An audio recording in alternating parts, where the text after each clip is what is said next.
What is good, ladies and gents of YouTube, thugs and thugettes? My name is BBK Dragoon, coming at you today with a gameplay that was from stream, I believe last week, playing with Assassinators, Solid MLG, and Team Killer. All their links will be down below. Now that we got that out of the way, though, I want to talk about the walkabout. Yes, we're talking about first-person shooters as a genre on next-generation consoles. I really want to focus on two basic parts: how we're approaching the end of an era, and how first-person shooter as a genre needs to progress and change as we move into the next generation. Kind of the expectations that I have, and I hope that hits, and also to get your feedback as to what you would like to see out of next-generation first-person shooters.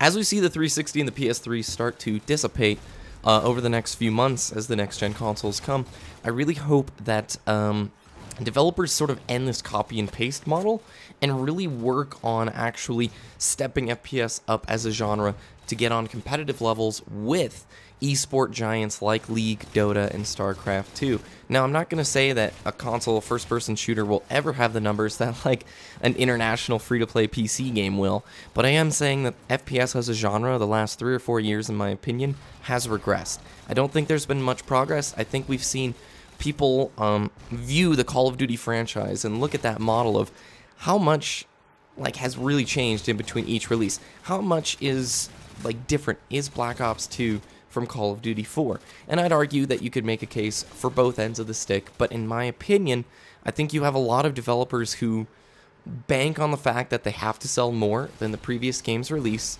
and there's a mentality that they have to completely overhaul the meta and reinvent the game in order for people to be interested in buying it. Let me talk about Halo 3 to Reach. Halo 2 to Halo 3, not a lot of changes. Bungie didn't change the gameplay too dramatically, and I think that's pretty simple to say. Yes, there were some changes to the meta, but no, there was not the big changes that happened between Halo 3 and Reach.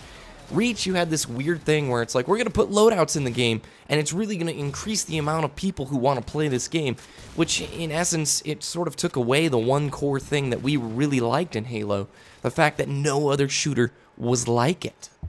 This trend is continued and amplified if you look at the transition between Halo Reach and Halo 4, which arguably doesn't even resemble a Halo game.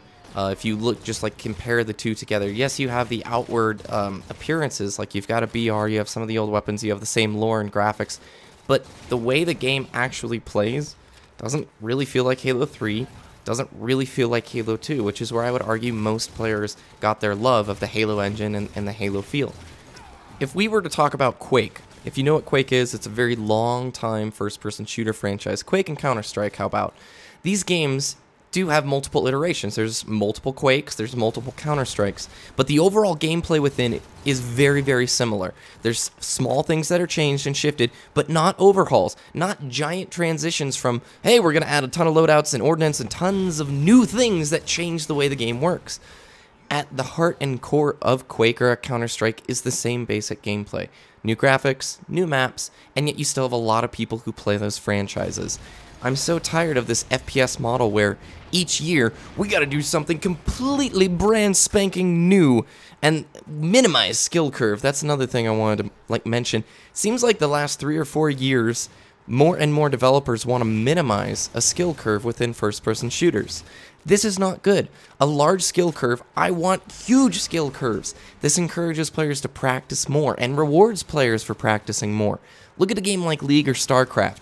If you put in excessive amounts of time into that game, if you practice hard, you are going to do better. No two bits and shakes about it. The game is not going to screw you over if you're a solid player who practices. I feel like the overall trend the last 3 or 4 years within shooters has been to dumb the skill curve down, to really market to the casual player more, rather so instead of looking towards, hey, the competitive gamer who's going to play this game long after it's released, who's going to buy DLC, who's going to participate in making content and promoting the game long after release. Now, before I get out of here, I want to close with kind of my dream world for Halo, where Halo is like Quake, and we basically get an engine that we're super happy with. Maybe the Halo 4 engine, how smooth it is, but with mechanics that resonate closer to Halo 3 and Halo 2. Then once we have that perfect meta, that nice gameplay that we like, from there it's like Quake. A new Halo game just means access to new maps. It's not a complete overhaul of the meta, not a complete overhaul of the game. You have access to all the classic Halo maps, which still work because we haven't completely changed the meta. I mean, look at the maps in Halo 4. None of them from like Halo 3 or Reach work because the mechanics have changed so greatly, and I'm out of time. Oh my gosh, you guys, tell me what you think down below. This is an interesting topic, and I want to know. Have a good day. Peace.